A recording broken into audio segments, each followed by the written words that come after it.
Erokamano kuom medo keto Ramogi TV. Tenloch Nange gwenge mag Suna West e kaunti ma Migori ochako timo pedha ne nyithindo matimo andaswekra e boma ma Migori ka bende gichiwo siem ne jonyuol. Pedha ma kama biro e kinde ma ywak nitie ni kwa nyithindo mathoth uso mwandu mopogore opogore moting'o ouru bag nyaka seche monego gibed ni gintiere skul.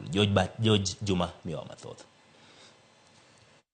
Kwan nyithindo ma uso mwandu mopogore opogore ma oting'o gigo ma ichamo kaachiel kod mago ma ok cham kaka ouru bag osebedo ka mede bombe mopogore opogore e kaunti ma Migori.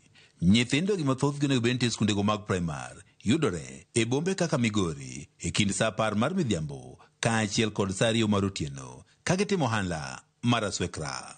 Thothgi uso ouru bag. Penjo osebedo mathoth malo duoko gimo nyithindogi timo andaswekra nyaka sechego ma onego gibed e sikul. Iyudo ka moko jonyuol gi mogolo kendo moko yudo ni owuok to dhi uso gi ouru bag e chiro.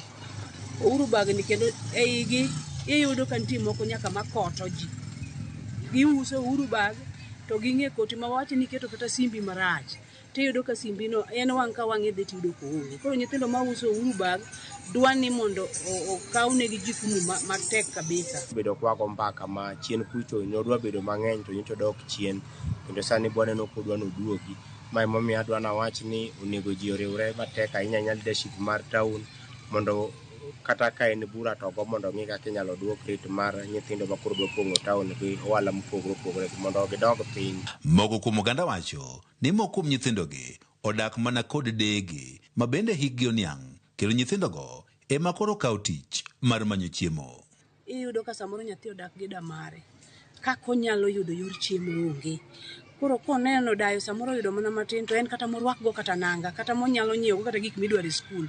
Iyudo ka chune ni mondo ka odhi owaro ouru bag oyud matin kendo inyalo yudo ka moko nyiewo nyaka chiemo gidhi go de utegi. Koro iyudo ka kuonde moko gin chan. En thuolo mondo jonyuol mondo kaw nyithindo ni dhi uso gik moko kata kore ka jonyuol do kaw advantage ni nyithindo lokre mone udi tiyo.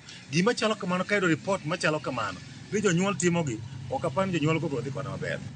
Thoth nyithindo matimo andaswekra wuok e kuonde dak manueng'o oganda nitie piny ma oting'o Ruba, Pand Pieri kaachiel kod moko e kaunti ma Migori. Iyudo ka nyithindo odonjo nyaka ohala mag wuotho gi bege, moko oting'o machunga, moko tiyo tije mopogore opogore. Kikaw advantage ni ma is a slum area. Yes, it is a slum area partly.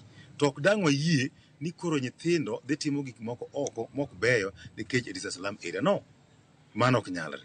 Nweng'o mapiny osetudi kod kwan mamalo mag nyithindo ma indike tije e kaunti ma Migori. Kako machielo, jotend loch nanga bende koro wacho ni moko kuom nyithindo indike tije nikech jonyuolgi oserem timo tijegi. Iyudo ka parents mang'eny ok okawo responsibility magi kaka jonyuol mondo gitim gima owinjore. Janyuol kowuok gokinyi en owuok ok ong'e nyathina ni kanyo.